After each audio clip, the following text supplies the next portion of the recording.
What is up, everyone? So today we're going to go over the Camp Chef Pro 90X, and we're going to see whether or not you should purchase this one over the competitors or even their 2-burner versus their 3-burner.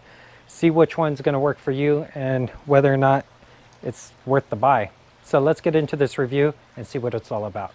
This is what you get when taking it out of the box. This one has a line in it. It has like a little ripple in there. It's not completely rippled, but it does have a little line in it that I could slightly fill. No big deal. This top is really nice because it's not your traditional red finish. It's actually a wrinkled finish, which is pretty cool, but it might not be so cool when you got to clean it. Okay. They do hinge all the components. Let's first stand it up to see what it looks like. So the first thing I'm going to do is grab it from this handle here, tip it upright like so, and then I'm going to extend these legs out. So it looks like there's a button on the side that you got to depress inward.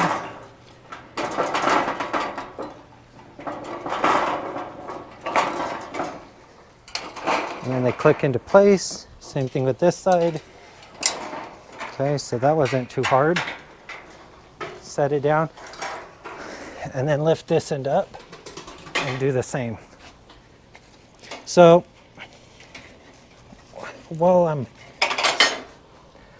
I guess I gotta lay it on its side. It is a heavy stove. This thing weighs surprisingly 60 something pounds. So it's not lightweight by no means. I'm gonna pop this in, push that in, and extend it out. It's a little tight because it's bolted together on the sides. So you could adjust the stiffness by loosening those. And then it opens up like so. If you're trying to be lightweight and compact, this is not the machine for you. It's extremely heavy. Also, your regulator here is going to require a 5-pound propane tank or larger, only because it's your normal size propane tank thread. You can, however, hook up a 1-pound propane tank if you have an adapter. So you go from your traditional propane tank down to a 1-pounder, and it's a threaded insert that will go in there. It's not going to run this for a very long time because it is a 3-burner if you have them all running at once, but it is an option nonetheless. So we're going to open this up. Notice they flap all the way down. So what you have to do is lift these handles up and slide them in. So there's a little set pin on them that allows you to do so. When you slide it out, it has like these little dowel pins that stick out. Okay, take that off. And the first thing is, I'm very impressed with the burner setup. This is a Pro Series, no doubt about it. So let's start from the bottom and work our way up. We do have adjustable feet that unthread downward. There is a plastic cap that caps it to allow those to thread. This is a square tube bent here. You have a hinge point, which is just your basic screws where you could adjust the retention on this. You may have to open these up if you do want it to open up a lot easier. Everything's push button to adjust the legs back in and back out. Okay, that's that portion. You do have an aluminum finish on the front fascia. Okay, so as far as the burners are concerned, you push in on it and you apply it, or you twist the knob until it applies some propane to leach out of the lines. And then when you cam it past the little spark indicator here, it'll send a little spark through the probe and ignite the small amount of propane that's going to leach out of that system, just enough to light your burner. And then you start at low, and then you could turn it up from there. Okay, so each one has an independent igniter per each burner, instead of one trying to ignite them all. I mean, I don't know if that's typical for your Pro Series only, or if that's also on the cheaper versions as well. So your preparation panel here, as you know, has tubing This is pretty stiff tubing actually, and so is the frame. It's pretty solid. The hinge mechanism, all it is bolts and nuts that are attaching the two. The frame is actually pretty thick.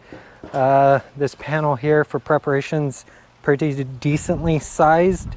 The only support you're going to actually have is this little bit, so I do not recommend putting anything heavy out here because you can collapse it.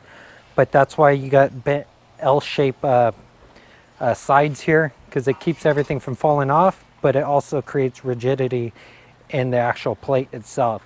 So I mean, I'm pushing a little bit on there and it's not flexing too much, so I'm pretty sure you could put the stuff that you're cooking on there as well. One thing to mention though is, like I was mentioning before, this is a wrinkle finish, so it's going to collect a lot of crap if you decide to, you know, get it dirty. I would just recommend putting seasoning on here, like your seasonings and stuff, and maybe your knives and utensils and stuff like that. And now for the grate, you could get a griddle, you could get a smoke box or your barbecue box that sets on here that will take up 2 burners. You know, your griddle could take up 2, or it could take up all 3, depending on the size you pick out. Those are going to cost you an additional $100 to $200 for those accessories, but they are there, which is really nice. The top is really nice that it's not cast iron, because the cast iron, it's going to collect a lot of stuff on it for the top finish. And not only that, the nice thing about having these rods is they're real strong. You know, this is some heavy stuff here.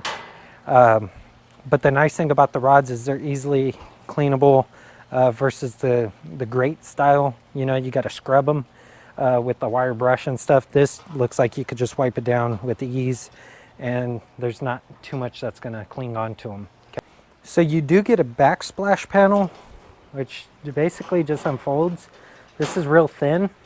It's not actually that thick at all, and it just slides in between there, and that's it. Or it looks like it hinges and hangs up on there on the outside. Yeah, so you got these little tabs that allow it to hang out on the outside. It doesn't go on the inside.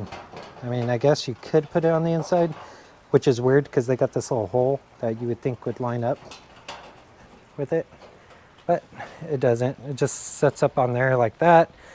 And I think the reason for that is so that way it doesn't get hot by picking up the heat on this surface and transferring to the back of this.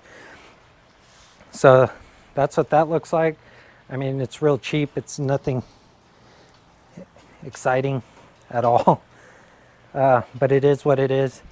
They do make they make 2 style of transport bags. One has wheels on it, one doesn't. And basically it would house all this stuff that you see that you get, and you put it together. The one with the wheels is going to cost you around the $100 range. The one without wheels is like 30 bucks on Amazon. So depending on what you want to do. Okay, so as far as propane goes, I do recommend getting something like this, but I did get the option to neck it down to a 1 pound propane tank just in case I forget this. I'm not going to be able to fire it up for you guys because this is brand new. It doesn't have any propane in it. But when I go camping, I'll show the whole setup, of course, in action. But as you can see, you could get this for like 30 bucks empty. And then if you want one, that's the larger ones, you could get them for like 40 or 50 bucks. But when you're camping, I mean, this is all you need.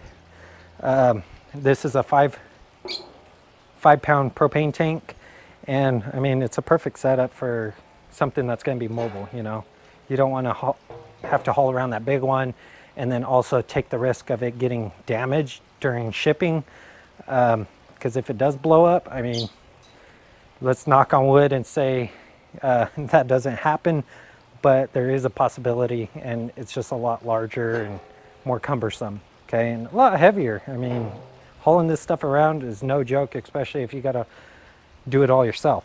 So a smaller setup is nice. Okay. And basically all you do is, like everything, you just attach it, and then turn it on and you'll be set.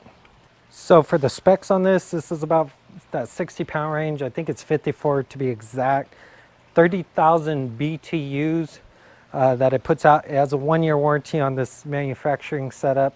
Pretty sure you got to fill out the card and stuff too. But yeah, everything's really well built for the price.